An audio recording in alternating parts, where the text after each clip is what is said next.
Hi, I'm Dillon. And I'm Ryan. Welcome back to Adaptation Station, the show where we review books and their movie adaptations.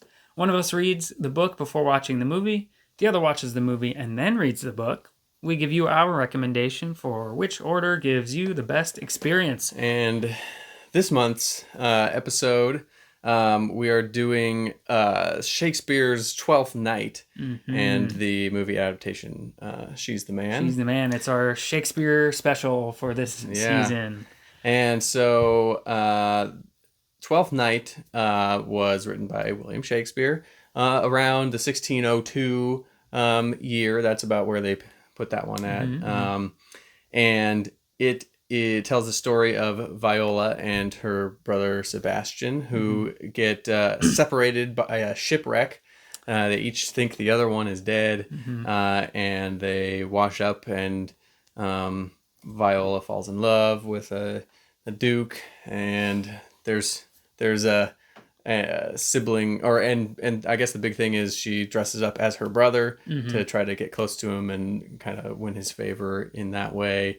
And then Sebastian shows up and Shakespeare happens. Oh yeah, it's Shakespeare hijinks. More than a love triangle. A lot more than that. It's like a love quadrilateral or something. No, there's more. There's more than there's just the four. We'll get into that after the spoiler alert. But oh yeah, you need to give the the Goodreads score. On Goodreads, this has a 3.97 out of 5, which is a 7.94 out of 10. Very good score. Yeah. Okay. And She's the Man is a 2016 rom-com twist on the Shakespeare plot. It was directed by Andy Fickman. It stars Amanda Bynes as Viola, disguised as her own brother Sebastian, her twin brother. She does this so she can join the high school boys soccer team. The girls team at her high school, called Cornwall Prep, gets cut, so she dresses up as her brother, who's on tour with his band, so she can join Illyria boarding school to join the men's team. The disguise becomes a problem when she starts to develop a crush on a guy named Duke. That's her teammate and roommate there. And Duke is played by Channing Tatum. She's the Man also stars Laura Ramsey as Olivia, Vinnie Jones as Illyria's coach, Dinklage, and David Cross as Principal Horatio Gold. And as for Rotten Tomatoes, the critics give She's the Man a 43%, but the audience gives it a 79%. 79. So there's a split there. Yeah. But what's really important is how we rate these. So do you want to go first with your ratings? Yeah, I read the play first, and I give it a 5.9. Oh. And then I watched the movie, and I give it a 5.4. Oh, wow. Okay. Similar. I'm a bit surprised because I watched the movie first, gave it a 7.5. Then I read the play, I gave that an 8.6. Whoa. Yeah, I really liked the play. So we need to talk about them. But first, here's your spoiler alert. We are going to talk about the plot of both of these. So if you care about that, you don't want to be spoiled, skip to the end for our final recommendation. We'll give you a time code for that.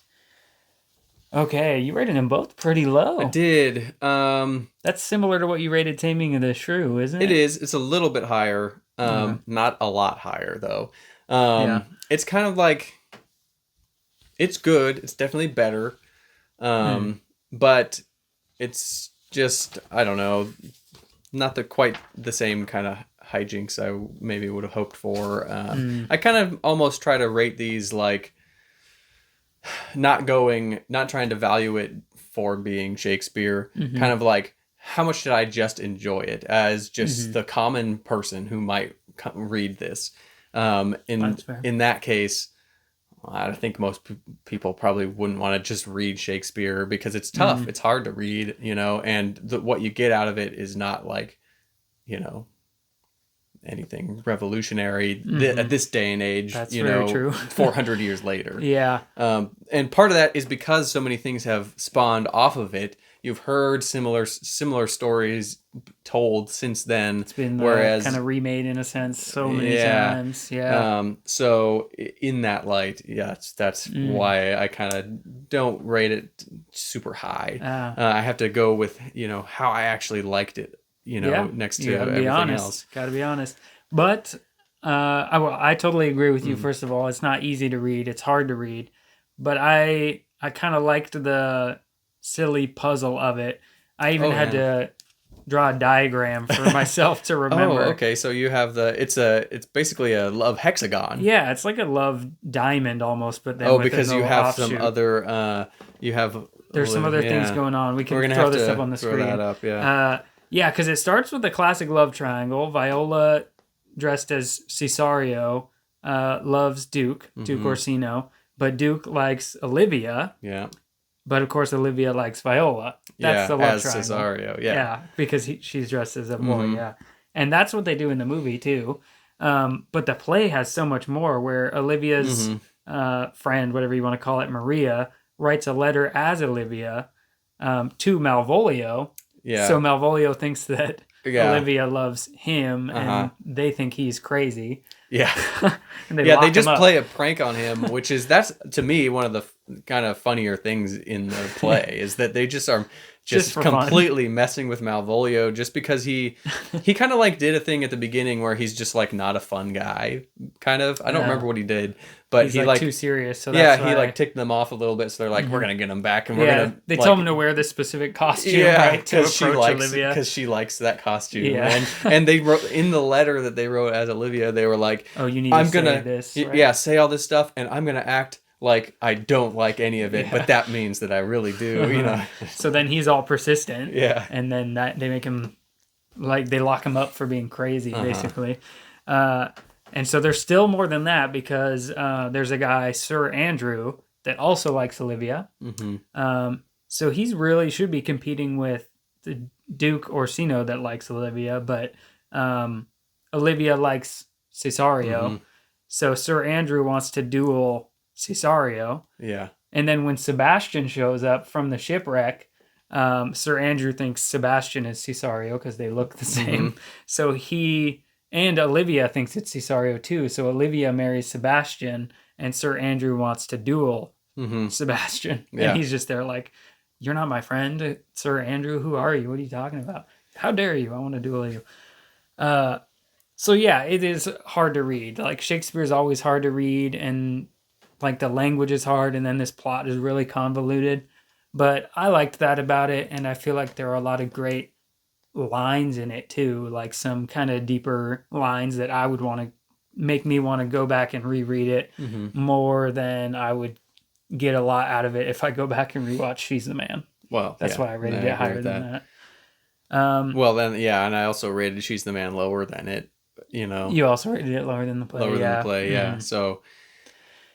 Yeah, you had never seen. I had never seen it, and I think that potentially is why I'm watching this. There's no nostalgia to this. Yeah. I'm watching it. Plus, it came out in 2006, so I was a little too old for me to be the target audience as basically, if you want to get stereotypical. I only mean this, in my own personal.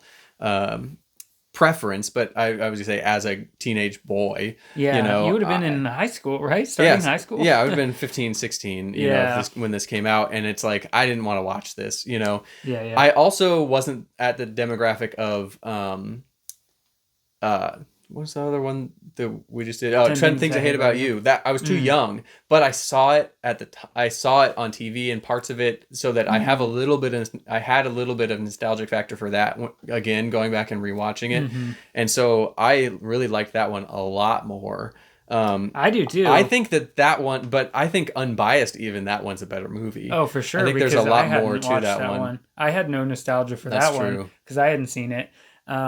This one is of the time. It's geared towards, teens. Oh, for sure. Yeah. And I think that's why I just like, I did not enjoy it. I'm 32 years old, Yeah. and I'm watching this high school, romantic comedy that is not trying to aim toward any other audience. Yeah. And I was just Very like, true. I don't know. I do think it is more for a female audience too. Like if, like that's probably what they're trying to gear it towards. I mean, it seems like it's kind of, because Channing Tatum's like the heartthrob, like in it. But then it's funny for all teens. There's a lot of funny jokes in it. And everything. It is. It's got good stuff. I also didn't think it was as funny as 10 Things I Hate About You either. For sure not. Not even... Yeah, 10 Things I Hate About You is good for anyone because it is funnier and it's even more serious. Yeah, and I thought even though you might say either one of them could have been somewhat predictable, I was never trying to predict 10 Things I Hate About You. This one, I felt like it was like predictable. It was like, okay, of course that's what's going to happen. Yeah. And yeah. Yeah, it was, I did watch it when it was new. It's not as funny as I remember it being. I mean, I was young. And you would have been in the correct age group for this. You would have been 6th grade, 12 or something, 11, 12. That would have been perfect to watch this movie. Yeah, I was just at the right time because we grew up watching the Amanda Show and stuff. Yeah. So it was like, when she was still kind of big, but a little bit later. I guess more adult than the Amanda Show, but I wasn't too old yet. But yeah, I agree with you. 10 Things I Hate About You is way better. Also, Big Fat Liar is better too, with Amanda Bynes and Frankie Muniz. So I recommend that. I haven't seen that forever, so. Big Fat Liar. Yeah, I mean, maybe I'd rewatch it. Not like it as much, but I think that one would hold up better. That's just a silly, funny one. Paul Giamatti and everything. So it wasn't as funny as I remember, and there are better movies in this type of style, and there are better Amanda Bynes things to watch even. So yeah, that's that. Best thing I have to say about this movie, David Cross is the best part of this movie. David Cross as the principal. Yeah. And it's really not even like he could have had so much more. He did a lot with not a lot that was given to him, I think. Yeah. I mean, he's pretty much always funny. But I like when he's trying to be like the cool principal too. But he's totally clueless about Viola keeps thinking that he's going to find out that she's a girl.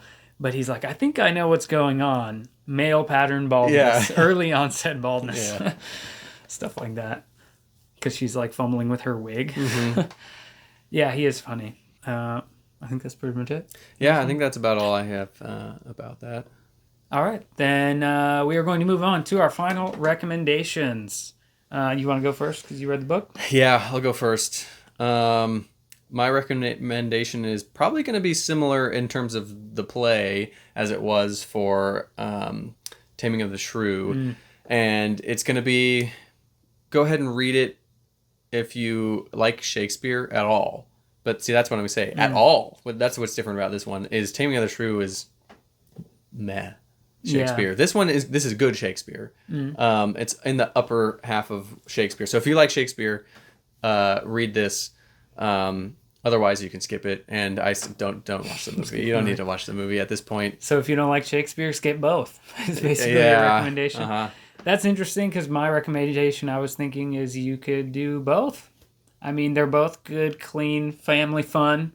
I don't know. I like the play quite a bit. I think the play's worth a read, of course. Yeah, only if you're into Shakespeare. Like, you can get into things from that time and that style.